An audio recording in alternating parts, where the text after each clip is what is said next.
we'll get right into it here real quick. Shout out to the sponsors of the stream, the company that is keeping me eating in this bear market, Prime XBT. So if you guys want to help me out, please use that link in the description. Use the code MAIN50 and deposit some money. That's how I get compensated on the sponsorship, is I get a kickback for people signing up and depositing money. So if you want to support me, you like all the free stuff I'm doing for you guys on here, on Twitter, on TikTok, on Instagram, that is the best way for you to support me. So really appreciate it if you guys could do that. If you have any questions, of course, you can DM me. Let's get into the video here. If you follow me on Twitter, which you absolutely fucking should, I've been working on this big old thread on Bitcoin, and basically we tracked this move from here to here, back down to here. So we were trading this too, but the most recent thread I did was effectively 3 trading opportunities. Every single one was covered on Twitter and on Discord and on stream. So if you've made some money, let me know. Help me out by signing up to Prime and depositing that money on Prime with the code MAIN50. But we talked about longing here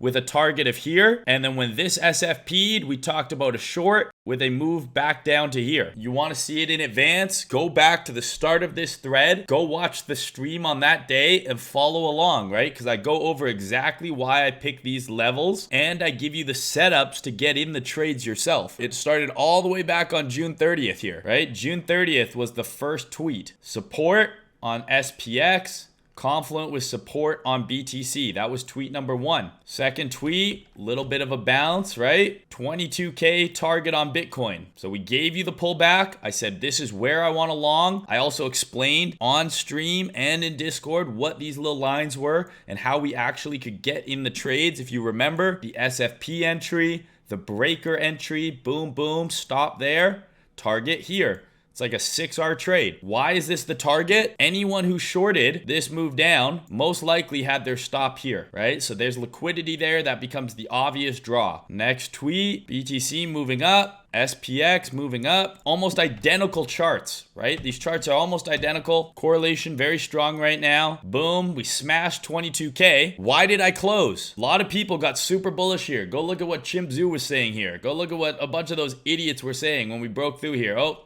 30K next, 28K next. I told you guys very simply, if we're able to close above here and hold, my next target would be that 28K price floor, right? But I wanted to see us close above and hold, because just as much as it's important to know where you're entering, you got to know where to take profit. Because if you rode this thing all the way back down, that's not a good trade. It doesn't matter that you were up 5R at the top. If you didn't take any profit and round tripped it, it's not a good trade, right? So I said, this is our target. I'm taking some off here. If we're able to close above here, I think the level I gave was actually 22,500. I said, I want to see us start closing above here. If we were able to get above there and hold, then absolutely next target was going to be up here, filling some of this air. What happened? Broke up, closed as an SFP. So that super bullish looking candle, which, you know, a few hours earlier looked like this. Everyone's calling for higher. There's that 22,500 level I was talking about where I want to see it close above. Ended up closing as an SFP. What am I doing now? Now I'm looking to switch to shorts. It's a bearish trigger after running a key high. This is our range. We're at the range high. We just SFP'd the range high. I'm now looking for shorts. And where do we target?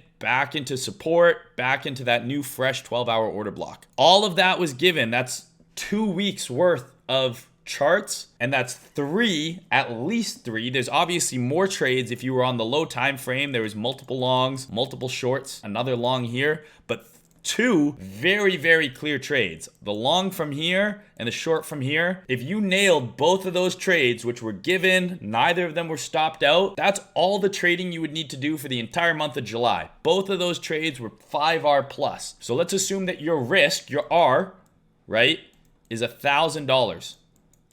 Okay? So what would your account size have to be for your risk to be $1,000? Well, if you're risking 1%, your account balance would be 100 grand, right? So 1% risk on a $100,000 account, right, which is like a 5 Bitcoin portfolio at these prices, would mean your risk is 1,000. Now let's say you want to risk 2%, then your account only has to be 50. Okay? I know 50 grand's a lot of money. I'm not trying to say it's not, but I think $50,000 is very reasonable for someone who's been in crypto a while and is getting the hang of leverage trading. It's very reasonable, I think, to have a $50,000 account. But plug in whatever numbers you want to make it work. But let's assume you have a 50K account. You're risking 2% per trade. So your risk, your R, is 1,000. Okay? That means every trade you take, your maximum risk is 1,000. Why is it so important to know this before you even get in a trade? Well, now if I enter a trade here and I'm long here, if I get stopped out on this wick, I'm not freaking out. I already knew when I entered the trade, the worst case scenario is I lose $1,000. This is why risk management is so important, because it allows you to have confidence in what you're doing. If you don't know what you have at risk, how can you be confident in getting in a trade if all of a sudden, let's assume that your stop is here and your R is 10K? Are you prepared to lose 20% of your account on getting stopped out? No. So if you ever get that feeling when you enter a trade and you're like freaking out, you're nervous, you're feeling anxious, you're probably risking too much. But if you know what you have to lose in advance, if you know that worst case scenario, I'm losing $1,000, then I'm confident that if I put my money behind this trade, I already know the worst case scenario. So what is there to be scared of? You're gonna help remove a lot of that fear of entering the trade by knowing what you have for the worst case scenario for this trade. Your risk, right? When someone says, oh, this trade is 5R, that means that if your risk is 1,000, if you're right, you're gonna make 5 grand. If you're wrong, you're gonna lose 1,000. This is not your position size. This is your risk. This is 2% times your account balance. Your position size is determined by knowing where your entry is and then how far from your entry is your stop, right? Entry, stop, this percentage. That's how you're going to determine your position size. There's a calculation that you can do to do it, or you can just use the built-in calculator on all the exchanges. But the idea is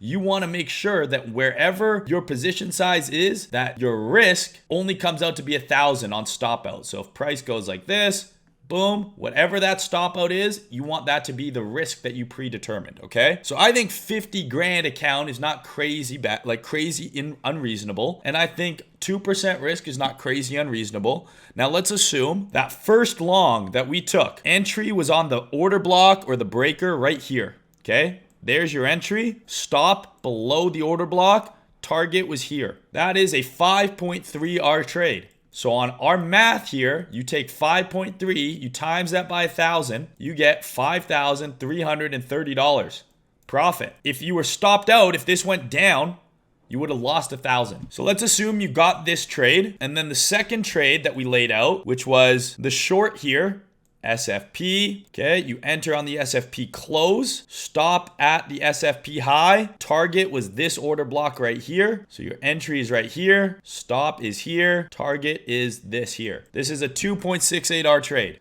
2.68 times your $1,000 equals 2,680. Is my mental math really good right now? 8,010, I think. Someone check my math on that. I'm pretty sure that's right. 5,330 plus 2,680, 810. Look at that.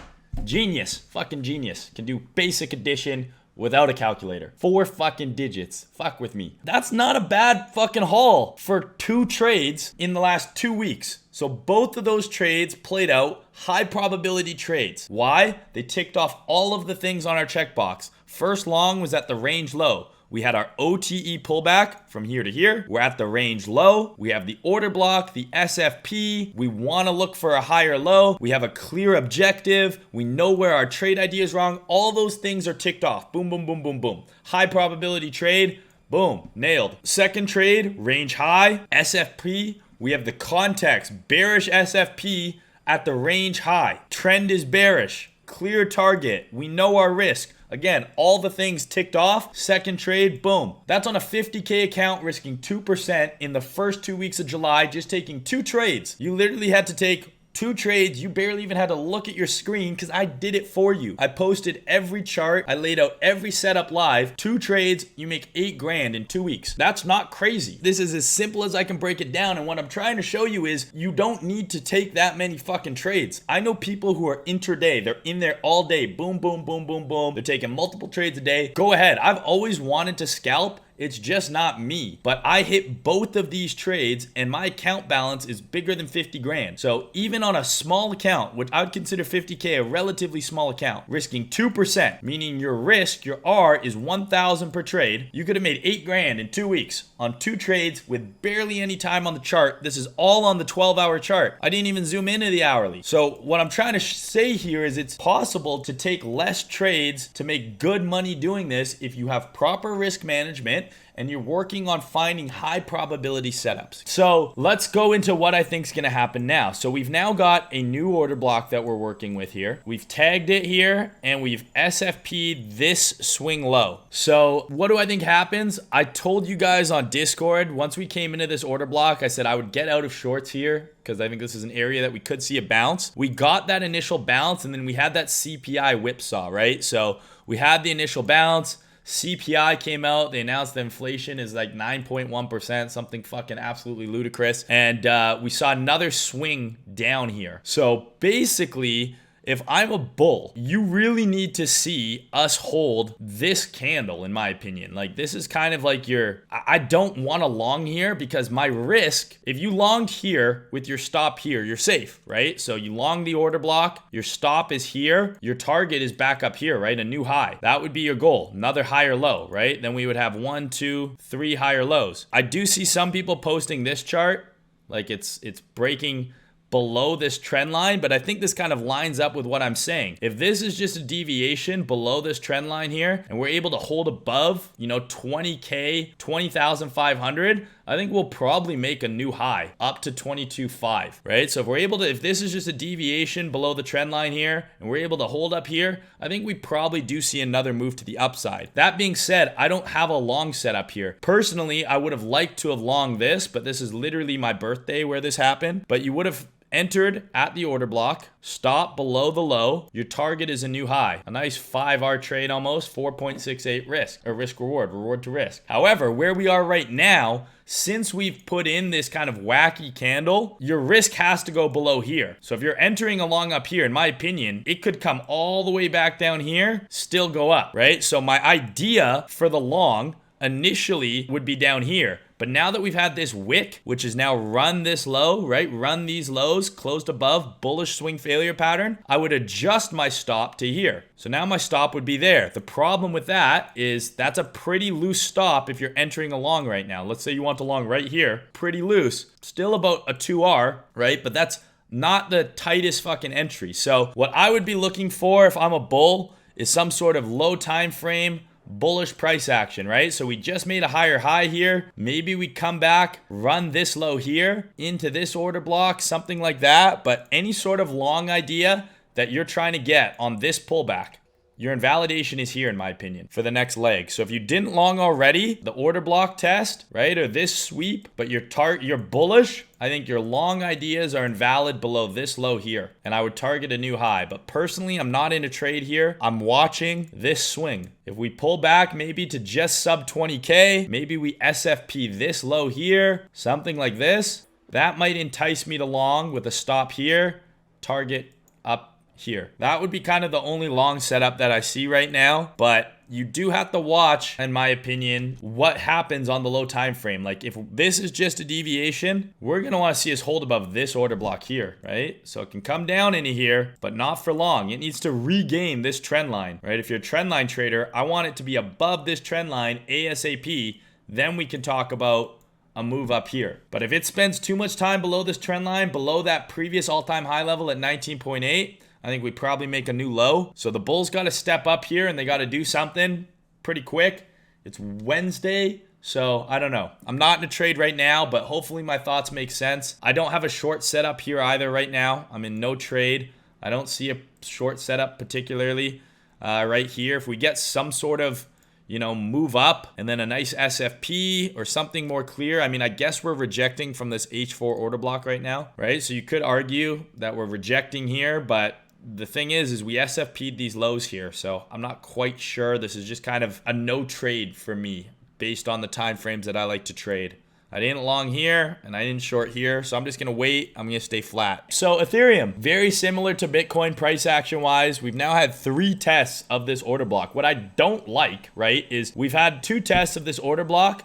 And the first test resulted in a lower high. So if this fails to make a higher high here, we are absolutely making new lows. And the same goes for Bitcoin. We've had now 2 tests of this demand. Generally, low, high. I want to see a higher low generate a higher high. So the fact that we've now come down, tested this again, if we are unable to make a higher high, because yes, this broke above, but it SFP'd. If this makes a lower high here and starts trading below this low, that's why my long ideas would be wrong down here. We're absolutely making new lows. And the next level I got is like 15 to 16,000. Something to keep in mind for sure. So Ethereum, very similar to Bitcoin. It's just trading in a beautiful little range. Very basic range. You could say this is your range as well. Make it a little tighter. Deviate the range low, trade to the range high, back to the range low, back to the range high, back to the range low. Our key level, look at the mid-range here, 1144. Remember that key level that we had on Ethereum? Look where that level lines up, $20 off. So effectively that previous all-time high monthly close is the mid-range. You can see prices respected the level, right? Resistance, support, resistance, break above, move up. But very similar price action to Bitcoin.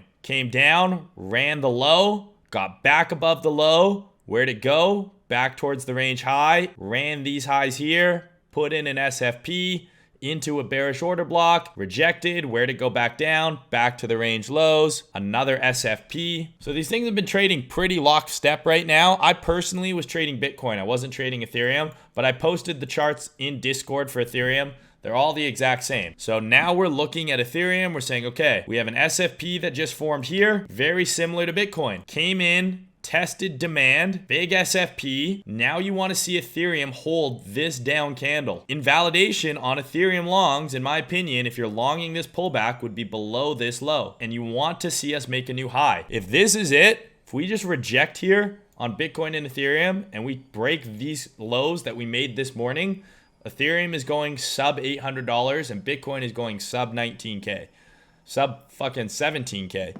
All right, so that's going to be your invalidation on Ethereum, same as this is going to be your invalidation on Bitcoin here. So we're unable to make bullish PA from basically this little range here on the hourly. This is what I want to see. Look at how good that level is. Boom, boom, boom. This is the range I'm now watching from this low to this high. So if you're looking to get long on a pullback into the lower part of this trading range, this is where your idea is going to be wrong. And let's say it comes back here. You long it here or something like that. Stop, in my opinion, goes there.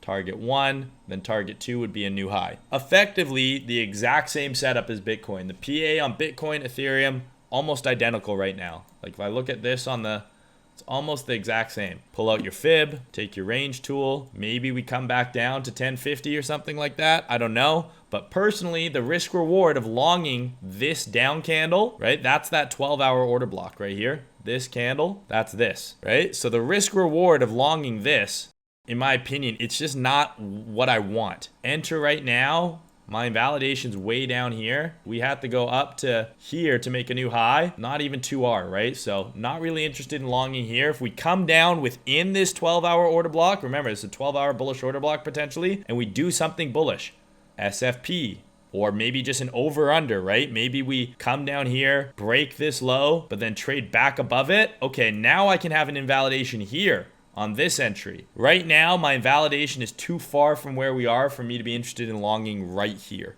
Pretty straightforward. Bitcoin and Ethereum. I posted an interesting chart about the dollar. Posted this on Twitter. I said, if this is an altcoin or a random crypto coin you're trading, this is the monthly chart. It just broke out of a month-long accumulation. What are you doing? This is like a dream bear market chart.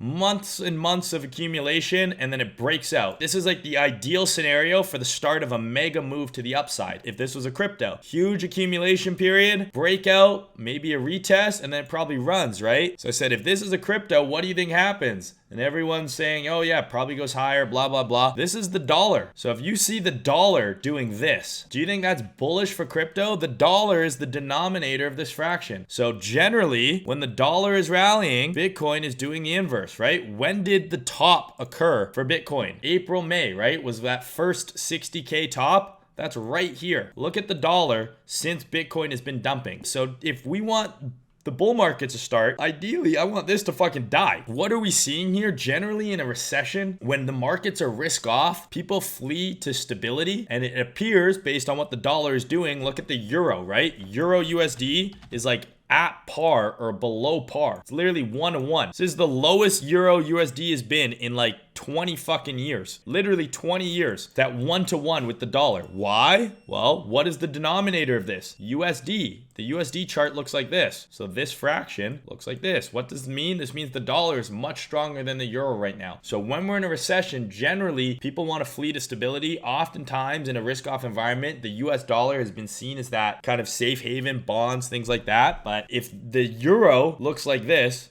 right? Look when the euro topped. Same time Bitcoin topped. Why? Because that's when the dollar bottomed. This is not generally what you want to see for a bull market to begin on Bitcoin. What the fuck? I am not the throat goat, you sons of bitches. Please stop. Jane is back. Her first question is, what is my real name? What the fuck, Jane? Looking forward to the future inputs that you have for us in this episode, Jane. Can't wait. We're still below the gay line, so I guess you could fuck around and find out, couldn't ya? You Viking bastard. You're gonna be gay for a long time. I think you're cute too. What's up? DM me. Just kidding, don't. I'm gonna talk about whatever I want, whenever I want, for as long as I want. So you know my pee is gonna be smelling funny. I would get up to turn it off, but I don't have any pants on. If you could suck your own cock without stressing out your body, would you, or is that gay? That is absolutely super duper duper gay. Very weird question. I'm gonna be praying for you tonight. That's all I can say. Thank God my mom is not watching this episode. And if she is, I'm sorry. Jane, are you buying stocks to hold right now? Jane, I need you to go read a book or something. Start with the dictionary and then maybe the Bible. This guy says, I've heard you copy trade Hasaka and got rich that way. Don't pretend you know ICT concepts, my G. Who are you? Hasaka used to be in my Discord asking me questions about what order blocks are. Fucking chat is fucking weird today. Don't pretend you know ICT concepts, my G. Who are you and where did you come from? Go back there. No one cares. I feel like I need like a ruler and I need to be able to virtually fucking whack you guys on the goddamn hand every time you piss me off. I'm pretty sure that's illegal, but no one seems to care. Oh my God, we better get to the market updates. Holy shit, he doesn't have time for my banter. He just wants the fucking sauce. Jesus Christ, son of a bitch, pissing me off. Fuck you, you piece of shit.